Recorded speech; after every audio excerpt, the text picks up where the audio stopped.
geldiniz. Bugün sizlerle portakallı zeytinyağlı kereviz yapacağız. Hazır mevsimi gelmişken sebze severlere harika bir tarif.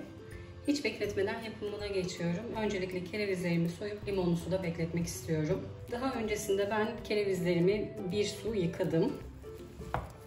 Şöyle baş kısımlarını kestim. Kerevizi bir parmak kalınlığında doğruyorum.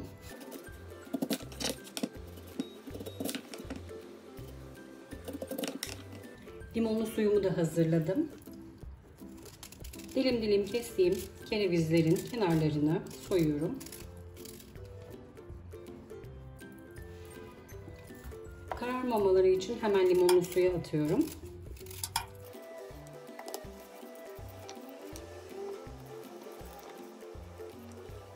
Diğer kerevizimi de aynı şekilde bir parmak kalınlığında kesiyorum.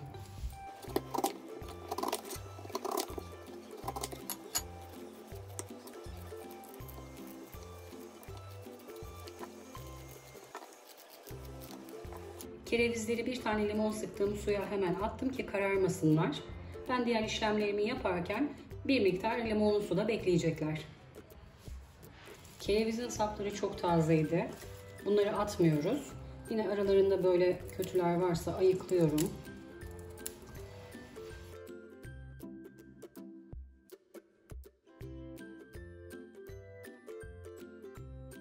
Taze yapraklarını ayıkladıktan sonra sirkeli suda yarım saat kadar beklettikten sonra süzgece alıyorum. İyice süzülsün. Sonra minik minik doğrayıp buzdolabı poşetlerine koyuyorum. Derin dondurucuda saklıyorum. Yazın mercimek çorbalarında, et sularında harika oluyor. Kereviz yaptığınız zaman mutlaka siz de bu şekilde yapın. Bir tane orta boy kuru soğanı yemeklik doğruyorum.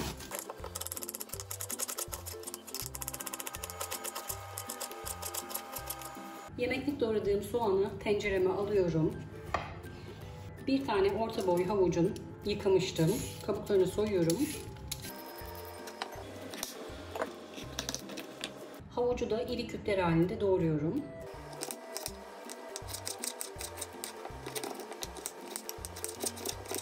Havucumu doğradım. Onu da tencereye alıyorum.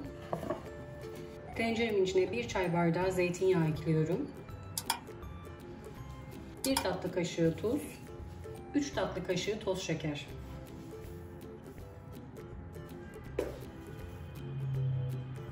Ocağa alıyorum. Kısık ateşte soğan ve havuç yumuşayıncaya kadar kavuruyorum. Küçük boy bir tane patatesin kabuklarını soyuyorum. Patatesimi de iri küpler halinde doğruyorum.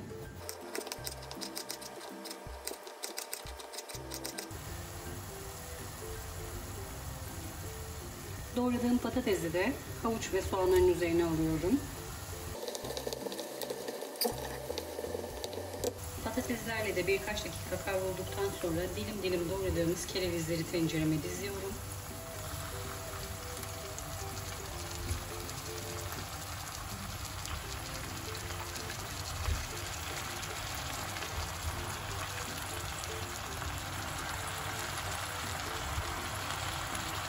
Yine kararmamaları için üzerine yarım limon suyu sıktım.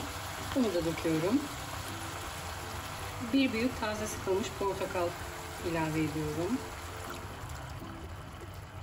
1 su bardağı dondurulmuş bezelye.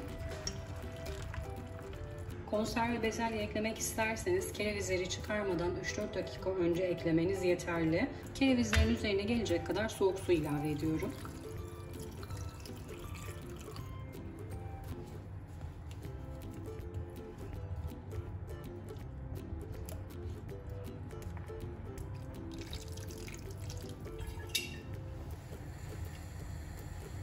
Kaynayana kadar ocağın altını açıyorum. Kaynadıktan sonra kısık ateşe alıp ağır ağır pişiriyorum. Kapağı kapalı bir şekilde.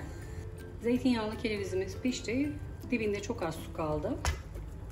Kapağını kapatıyorum. Kapalı bir şekilde soğumaya alıyorum. Zeytinyağlı kerevizi serviste hazırladım. İç dokusunu da göstermek istiyorum.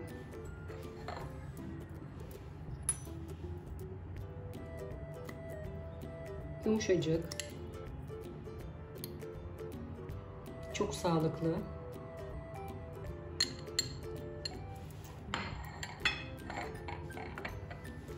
Kereviz sevmeyenlere de kerevizi sevdirecek bir tarif. Bu şekilde denemediyseniz mutlaka deneyin. Yorumlarınızı bekliyorum. Videomu izleyip beğendiyseniz kanalıma abone olmayı unutmayın lütfen. Bir sonraki tarifte görüşmek üzere. Herkese afiyet olsun.